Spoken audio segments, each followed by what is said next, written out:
신약성경 121면 누가복음 15장 11절에서 24절까지의 말씀을 봉독하겠습니다. 하나님의 말씀을 봉독합니다.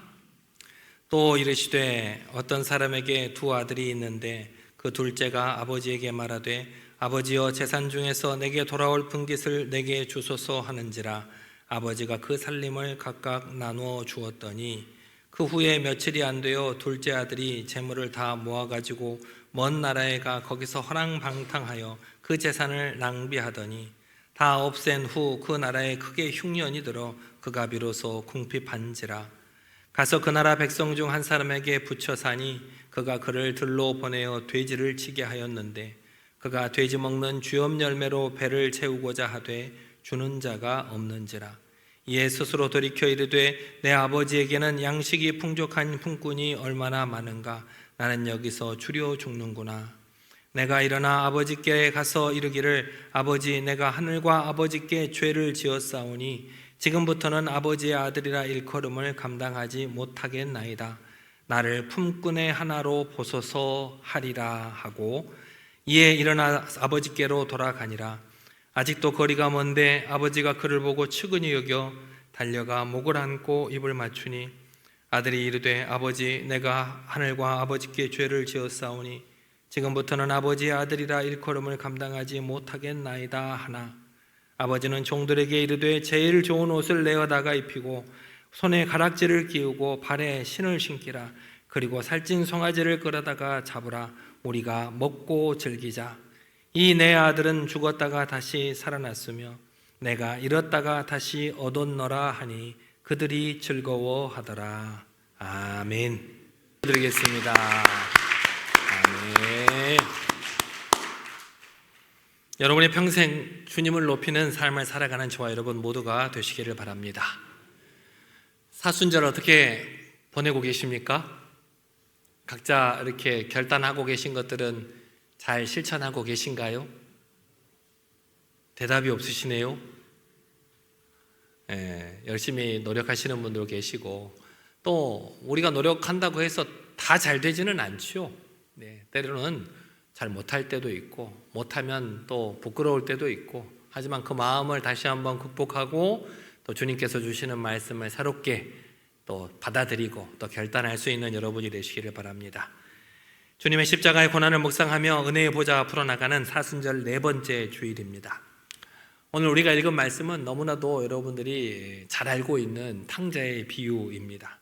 우리가 오랜 신앙생활을 하면서 이 말씀을 수도 없이 읽고 또 목사님 말씀으로 듣기도 했죠. 저하고도 전에 근 한 달에 걸쳐서 이 말씀을 가지고 묵상한 기억이 있습니다. 여러분들 근데 이 익숙한 이야기는 예전에도 말씀을 드렸지만 우리가 잘못했을 때 언제든지 돌아오면 하나님께서 용서해 주신다라고 하는 이야기에서 끝나는 것이 아니라 아버지의 진짜 마음을 이야기하는 비유입니다. 아버지의 마음.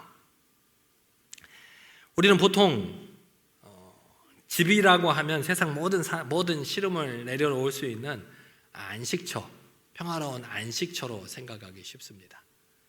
저도 이렇게 대학을 졸업하고 서울에 경기도에 처음 올라왔을 때는 집이 없어서 사촌 누나 집에 얹혀 살았거든요. 몇 년을. 집이라고 느껴지지 않아요. 늘 이렇게 손님인 것 같고 누나가 너무 잘해주시고 배려를 해주셨는데도 불구하고 지금은 이제 집이 생겼으니까 어떻게 해요? 집에서 잘 안 나가요. 밖에 나가는 걸 별로 좋아하지 않아요. 나가봐야 솔직히 지금은 나가면 갈 데가 없어요. 가면 이렇게 교회에 또 오고 목양실에 와 있고 아니면 집에 있고 집이 편안해요. 편안해. 그렇게 평안한 집인데 오늘 본문에 등장하는 이 집도 겉보기에는 아무런 이상이 없어 보이는 평안한 집이었어요. 그런데 어느 날 갑자기 상상할 수 없이 둘째 아들의 폭탄 선언으로 이 집의 평화가 깨지고 있는 것을 볼 수 있습니다. 12절 말씀 같이 한번 읽어볼까요? 시작. 아버지에게 말하되 아버지여 재산 중에서 내게 돌아올 분깃을 내게 주소서 하는지라. 아버지가 그 살림을 각각 나누어 주었더니 요즘도 부모님이 건강하게 살아계시는데 유산을 미리 달라고 하는 것이 무례하고 괘씸한 일인데, 하물며 그 철저한 가부장제 사회였던 이 1세기 중동의 유대 사회에서 이런 요구는 감히 상상할 수도 없는 일이었어요.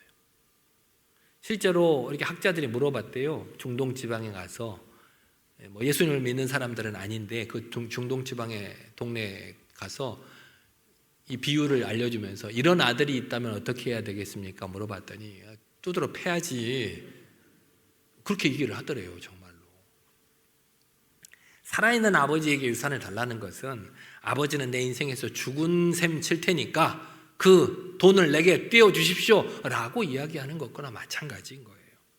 이것은 아버지가 죽었으면 좋겠다라고 하는 살인 선고인 것이고, 자신의 가문의 명예를 짓밟는 패륜이고 파렴치하고 수치스러운 악행이었습니다. 이 사실을 만약에 동네 사람들이 알았다면 어떻게 했을까요? 신명기 21장 율법에 부모에게 패역한 자는 성 밖으로 끌어내서 돌로 쳐서 죽이라고 했어요. 아마도 동네 사람들이 알았으면 그렇게 했을 거예요. 그런데 여러분, 자세히 오늘 말씀을 자세히 살펴보면 한 가지 의문점이 있습니다. 의문점. 일반적인 아들이라면 저에게, 여러분들에게 아버지 제 유산 좀 떼주세요, 지금 당장. 그러면 여러분들은 뭐라고 하실 거예요? 저 같으면 얘가 뭘 잘못 먹었나 뭐라고 할 텐데, 이 아버지는 그 황당한 요구에 불호령을 내리고 종아리를 쳐야 마땅한데, 그래서 가문의 질서를 바로잡고 아들이 엇나가는 것을 막기 위해서 엄하게 꾸짖어야만 할 것 같은데 어떻게 했어요? 아버지가 나눠줬어요. 이상하지 않아요? 보통의 아버지 같지 않아요. 왜 이 아버지는 이토록 무기력하고 어리석어 보일까요? 그 돈을 들고, 그 아들이 들고 나가면 뻔히 망가질 것을 알아요. 저도 자녀가 셋이 있습니다만 셋이 다 달라요. 다 달라. 어떤 친구는 용돈을 주면 한 달 용돈을 주면 반 달도 안 돼서 벌써 끝나요. 그래서 항상 해야 된다, 돈 달라, 그런 친구가 있는가 하면, 어떤 친구는 용돈을 달라고 하지를 않아요. 시간이 지나도. 그래서 아버지가 그 아들의 성향을 잘 알아요. 이 친구에게 재산을 다 떼어주면 어떻게 될 거라는 걸 뻔히 알아요. 그럼에도 불구하고 부모로서의 권위도 마을 사람의 따가운 시선에도 아랑곳하지 않고 그 재산을 아무 말 없이 떼어준 이 아버지를 여러분 이해할 수 있겠어요? 이해가 되세요? 그러니까 이렇게 가로짓지도 않으시는 분은 이해가 되셔서 떼어주실 만한가 보죠? 우리 자녀분들이 있으면 떼어달라고 한번 부탁을 해보세요. 이해할 수가 없고, 왜 그럴까? 그거는 결코 아들을 위한 일이 아니잖아요. 불편함이 있어요. 아버지 저래서는 안 될 텐데 잘못한 걸 가르쳐야지. 이야기는 우리가 예상한 그런 불길한 예감대로 흘러갑니다. 아버지에게 그렇게 패역한 짓을 하고 얻어낸 자유는 결코 오래가지를 못합니다. 아들이 재산을 모아가지고 먼 나라로 떠난 둘째 아들이 얼마 지나지 않아서 허랑방탕하게 아버지의 재산을 다 낭비해버립니다. 설상가상으로 그 나라에 큰 흉년이 들어서 먹고 살 길이 없는 거예요. 그러다가 보니까 어느 그 나라 사람의 집에 가서 돼지 치는 사람으로 가서 붙여 살았어요. 유대인에게 돼지는 부정한 짐승이에요. 돼지 치지 않아요. 그런데 워낙 할 게 없으면 그 돼지 치는 자로 전락하고 말았다는 것입니다. 그런데 그 돼지가 먹는 그 열매, 쥐엄 열매를 먹으면서 배를 채우고자 했지만 그 돼지 먹이조차 자기에게 주는 자가 없었다라고 성경은 기록하고 있습니다. 워낙 가뭄이 심해서 그 돼지 먹이조차 얻어먹을 수가 없었다는 거예요. 돼지 우리에서 짐승의 먹이조차 얻어먹지 못해서 굶어 죽어가는 신세, 이것이 바로 아버지를 떠난 아버지를 떠난 아들의 현실인 거예요. 현실. 하나님을 떠난 우리의 모습이기도 합니다. 견디다 못한 아들이 집으로 돌아가기로 결단을 내립니다. 본문 17절 말씀 같이 한번 읽어보시겠습니다. 시작. 이에 스스로 돌이켜 이르되 내 아버지에게는 양식이 풍족한 품꾼이 얼마나 많은가. 나는 여기서 주려 죽는구나. 여러분 생각에는 아들이 왜 아버지에게 돌아간 것 같아요? 둘째 아들이 왜 아버지에게 돌아간 것 같아요? 왜 돌아갔다고 생각하세요?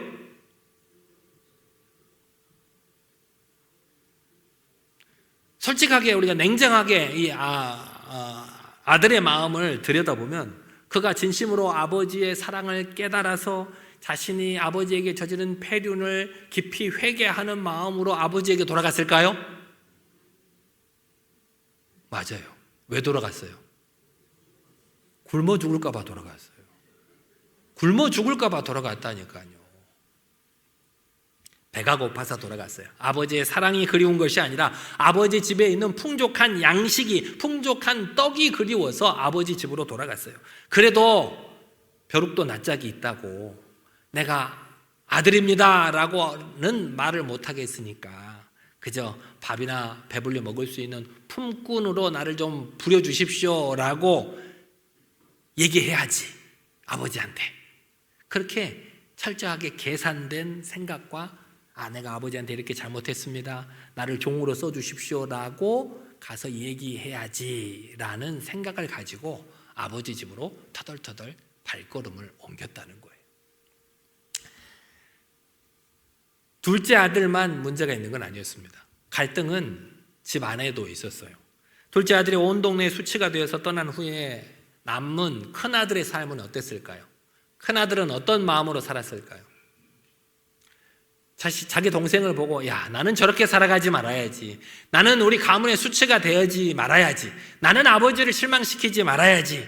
그래서 열심히 밭에서 일하고 아버지가 하시는 말씀에 거역하지 않고 묵묵히 가장의 무게를 짊어진 사람이 큰아들이었어요.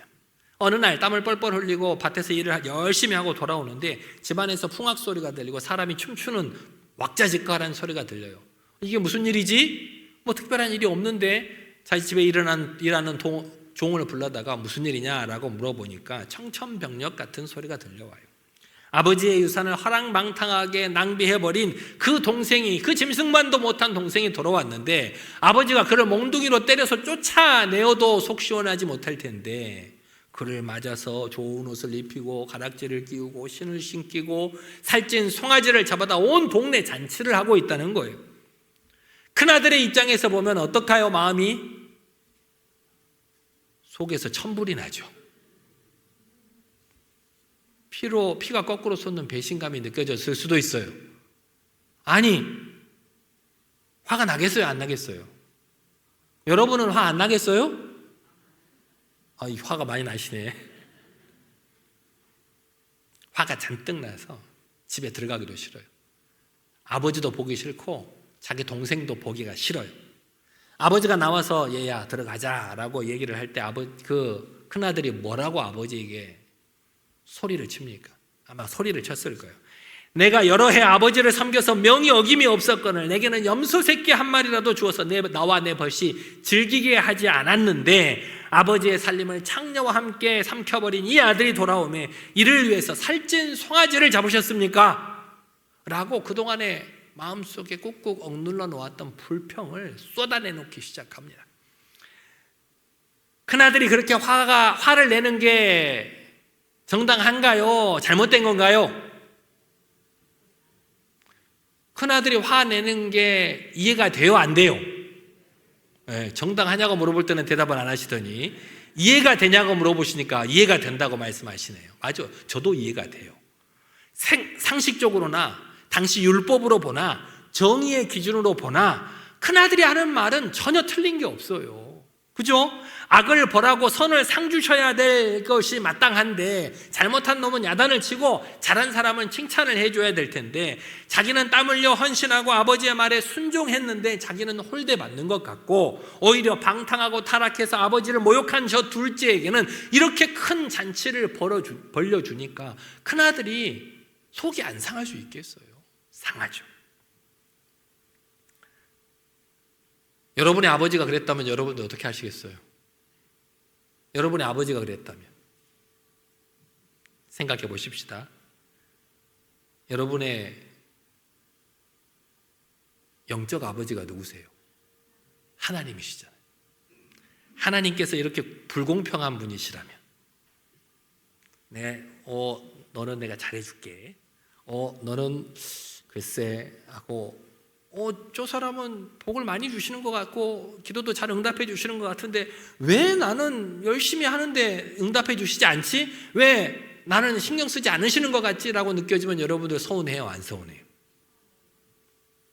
아니 우리가 주일 아침마다 피곤한 몸을 이끌고 나와서 예배를 드리고 남이 알아주지 않아도 묵묵히 보이지 않는 곳에서 헌신하고 봉사하고 내가 살아가기도 빡빡한데 아까운 물질을 주님께 헌금으로 드리려고 애쓰는데 이 모든 신앙생활이 도대체 무슨 소용이 있는가? 나는 열심히 해도 하나님께서 나를 알아주지 않는데 차라리 내 마음대로 하고 싶은 대로 세상에서 내 마음대로 살다가 죽기 직전에 하나님께 와서 회개하고 돌아오는 것이 훨씬 내게 이득이 아닌가? 라고 생각하지 않으시겠어요?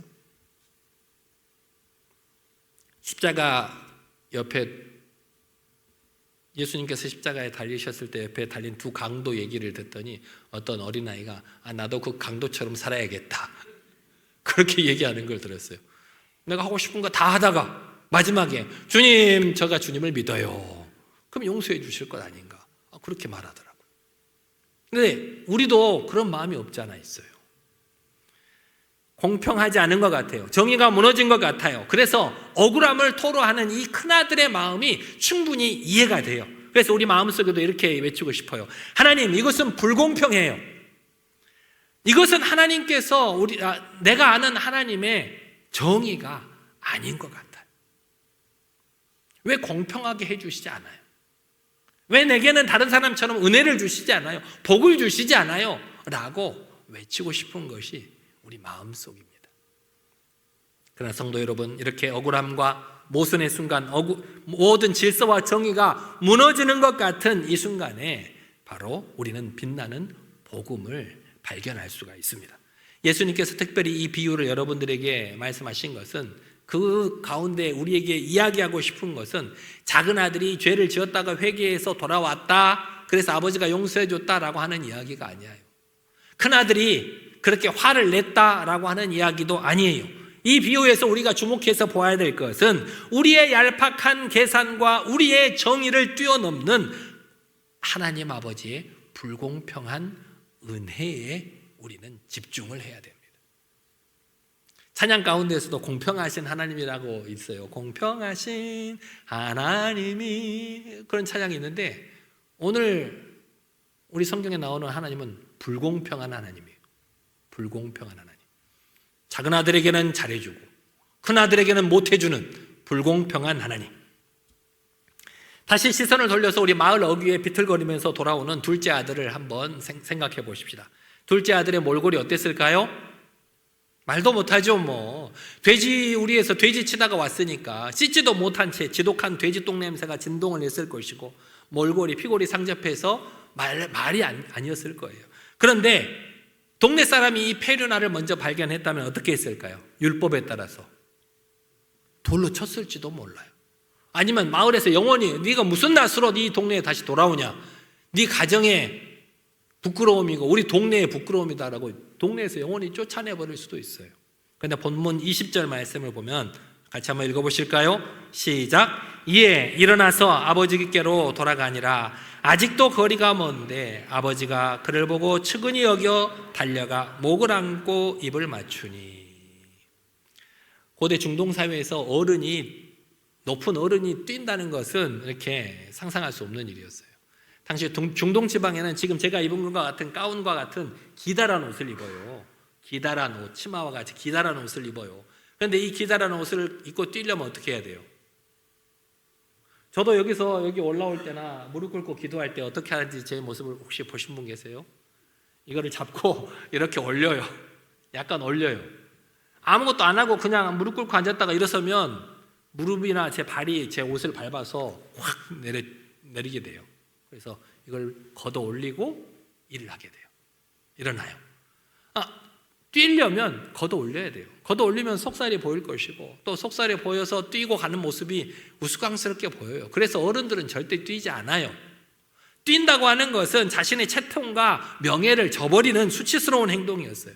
그런데도 불구하고 이 아버지는 언제부터 창밖을 바라보고 있었는지 모르지만 저 멀리 아직도 거리가 먼데 저 아들이 내 잃어버린 둘째 아들이구나 라고 보고 옷을 여미고 아들을 향해서 전력 질주를 했다는 거예요.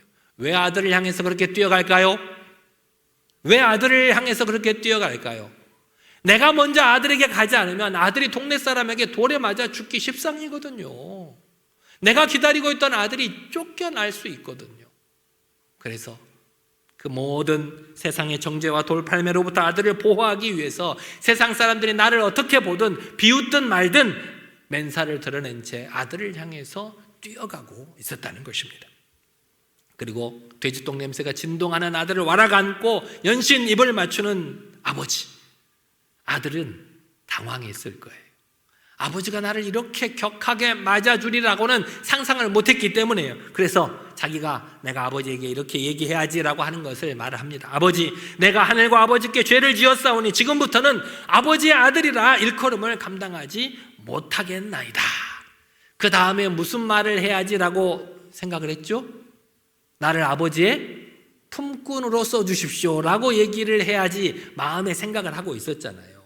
그런데 나를 아버지의 품꾼으로 써주십시오 라고 말하기도 전에 아버지가 자기 종들을 향해서 얘들아 제일 좋은 옷을 내어다가 입히고 손에 가락지를 끼우고 발에 신을 신겨라. 살찐 송아지를 잡아서 모든 동네 사람들을 초청해서 잔치를 벌이자. 아들은 겨우겨우 내가 이렇게 해야지, 이런 말을 해야지, 이렇게 하면 아버지가 혹시 나를 받아주지 않을까 계산하고 이렇게 사과의 말씀을 하고 그렇게 계산하고 있는데 그 아버지의 압도적인 사랑 앞에서 아무런 말도 못하고 있는 거예요. 이것이 바로 우리를 향하신 아버지의 은혜요. 이것이 바로 복음이라는 것입니다. 하나님께서는 여러분이 얼마나 완벽하게 회개하는지를 일일이 따지지 않으십니다.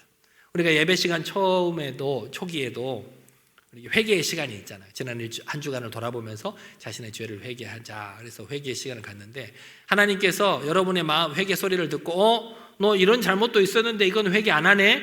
저런 잘못도 있었는데 이건 회개 안 하네? 라고 따져 묻지 않으신다는 거예요. 그렇게 회개하지 않는 것들을 따져가지고 너 이것 때문에 다음 주에는 복이 없어. 너 이건쯤에 다음 주에는 은혜 안 줄 거야 라고 계산하지 않으신다는 거예요. 아무런 자격 없는 회개하지도 자신의 죄를 지은지조차도 모르는 회개하지도 못하는 우리를 향해서 수치를 무릅쓰고 달려오셔서 십자가의 은혜라는 은혜로 우리의 모든 허물을 덮어주시는 분. 너는 내 종이다. 그래, 잘못했으니까 이제부터는 종으로 살아. 그렇게 말씀하시는 것이 아니라 그럼에도 불구하고 너는 내 아들이다, 너는 내 딸이다 라고 언약에 가락지를 끼워주시는 분. 그분이 바로 우리가 믿고 의지하는 하늘의 하나님이십니다. 세상 사람들의 눈에는 그 아버지의 사랑이 얼마나 어처구니 없는지 몰라요. 얼마나 한없이 미련하고 불공평해 보이는지 몰라요. 하지만 그 십자가의 불공평한 은혜가 저와 여러분을 죽음의 돼지 우리에서 끌어내어서 생명의 잔치로 옮기신 것입니다. 문 밖에서 씩씩거리고 있는 큰아들은 어떻게 됩니까? 수치를 무릅쓰고 동구 밖으로 달려가서 작은 아들을 품에 안았던 이 아버지가 이 큰아들, 자신을 향해서 삿대질하고 자신을 향해서 분노하는 이 큰아들을 야단치지 않고 다시 한번 집 밖으로 또 나와서 권면을 합니다. 얘야, 너는 항상 나와 함께 있었지 않냐? 내 것이 다 네 것이 아니냐? 화를 내지 말고 들어와라. 잔치에 함께 하자. 여러분, 이 큰아들의 비극이 뭔지 아십니까? 큰아들은 집을 떠난 적이 있습니까? 없습니까? 없어요. 아버지에게 재산을 요구한 적이 있습니까? 없습니까? 없어요. 누가 보기에도 큰아들은 잘했어요. 열심히 했어요. 집에서 최선을 다했어요. 하지만 마음은 가장 멀리 떨어져 있었던 아들이 큰아들인 것 같아요. 그런 아버지를 사랑하는 부모님이 아니라 이런 만큼 자신에게 보상을 해 주어야 하지 않냐고 아버지에게 소리쳐 외치고 있는 거예요. 평소에는 드러나지 않았죠. 아버지에게 순종하고 열심히 일하고 봉사하는 것 같았어요. 그런데 서운함이 다가오자 뭐라고 해요? 아니, 나에게는 그런 거 주지도 않았으면서도 쟤한테는 왜 저렇게 많이 주세요? 라고 따져 묻고 있는 거예요.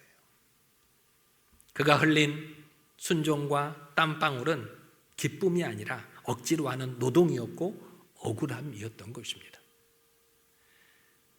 복음은 집 나간 탕자에게만 필요한 게 아니에요. 아버지의 사랑은 집 안에 있었지만 은혜의 잔치를 누리지 못하고 마음을 꼭 닫고 있었던 이 큰아들에게도 필요한 것입니다. 이렇게 아버지의 마음은 집 나간 둘째 아들도 집안에 숨어서 마음을 닫은 큰아들도 모두 품어 안으시기를 원하십니다. 사랑하는 여러분, 제가 예전에도 물었는데 여러분은 어느 자리에 서 계십니까? 집 나가서 방황하며 겨우겨우 돌아왔던 둘째 아들이 여러분 같으십니까? 아니면 집안에서 한 번도 떠난 적은 없지만 마음은 굳게 닫혀있는 큰아들 같으십니까?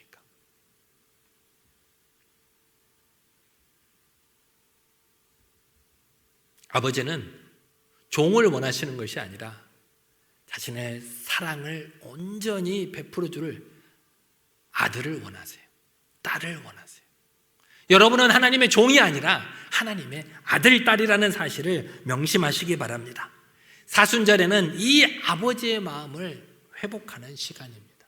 아버지의 마음을 회복하는 시간. 예수님의 십자가는 우리를 향해서 거침없이 달려오시는 하나님의 발걸음입니다. 탕자 같은 우리를 두 팔 벌려 꽉 안아주시는 그 사랑의 확증이 저 십자가입니다. 내가 잘났다고, 내가 열심히 한다고 나의 공로를 내세우고 그것을 알아주지 못했을 때 분노하는 큰아들이 아니라 자격 없는 나를 거두어 주신 그 은혜에 눈물 흘릴 수 있는 저와 여러분 모두가 되시기를 바랍니다. 이 사순절 기간, 이번 한 주간 이 불공평하고도 압도적인 십자가의 은혜를 깊이 묵상하는 한 주간이 되시기를 바랍니다. 하나님께서는 불공평하십니다. 내가 보기에는 저 사람은 하나님께서 별거 열심히 안 하는 것 같은데도 봉사도 안 하는 것 같은데 기도도 열심히 안 하는 것 같은데 응답을 잘 해주시고 잘 살게 해주시는 것 같은데 왜 내게는, 나는 열심히 기도도 하고 봉사도 하고 원신도 하는데 왜 내게는 은혜를 베풀어 주시지 않는가 라고 생각할지 모르지만 나를 바라보고 있는 또 다른 사람은 나와 똑같이 생각할 수 있어요. 저 사람은 괜찮은 것 같은데 왜 나는 이렇게 해주시는가?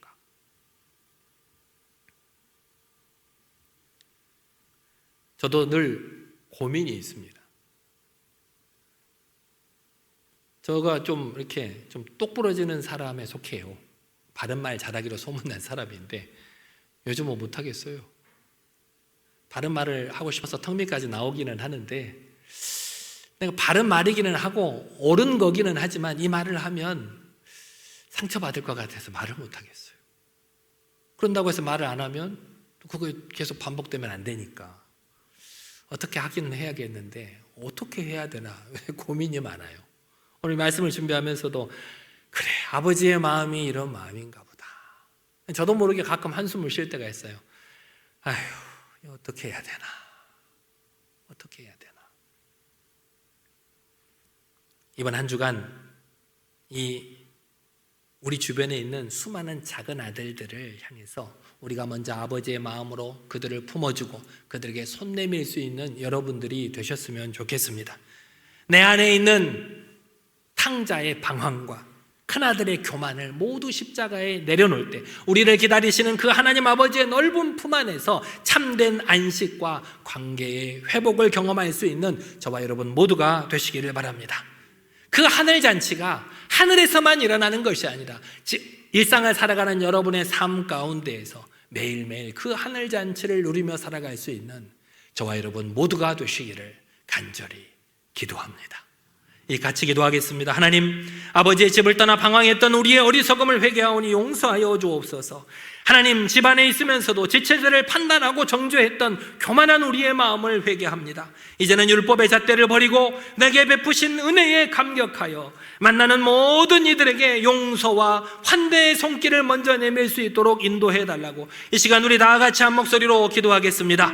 능력이 하나님 아버지, 어리석고 부족한 우리를 하나님의 거룩하신 말씀으로 깨우쳐 주심에 감사를 드립니다.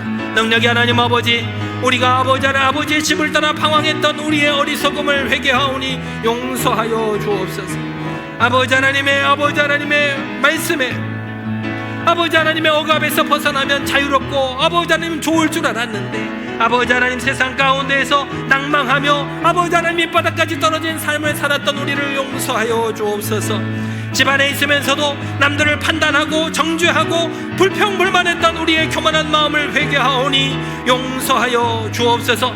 이제는 아버지 율법의 잣대를 버리고 나에게 베푸신 그 한없는 은혜에 감격하여 내가 만나는 모든 이들을 용서하고 내가 먼저 손을 내밀 수 있는 주님의 거룩한 자녀로 살아갈 수 있도록 우리를 인도하여 주시옵소서. 주님과 함께하여 주실 줄 믿사옵나이다. 사랑과 긍휼이 풍성하신 하나님, 자격 없고 냄새나는 우리를 향해 먼저 달려와 주시고 십자가에 피 묻은 손으로 우리를 껴안아 주신 그 압도적인 은혜에 감사와 찬양을 드립니다. 아버지의 집을 떠나 방황하던 우리의 어리석음과 집안에 있으면서도 내 공로를 앞세워 지체들을 판단하고 정죄했던 큰아들과 같은 교만한 마음을 이 시간 회개하오니 용서하여 주옵소서. 이제는 얄팍한 우리의 생각과 율법의 잣대를 버리고 아무 조건 없이 품어주신 아버지의 그 넓은 품을 품게 하여 주옵소서. 이번 한 주간 내게 베푸신 은혜에 감격하여 만나는 모든 이들에게 용서와 환대의 손길을 내미는 거룩한 자녀로서의 삶, 화해의 통로로서 살아갈 수 있도록 우리를 인도하여 주옵소서. 우리를 세상 가운데에서 고아와 같이 버려두지 않으시고 생명의 잔치로 초대하신 예수 그리스도의 이름으로 간절히 기도드리옵나이다. 아멘.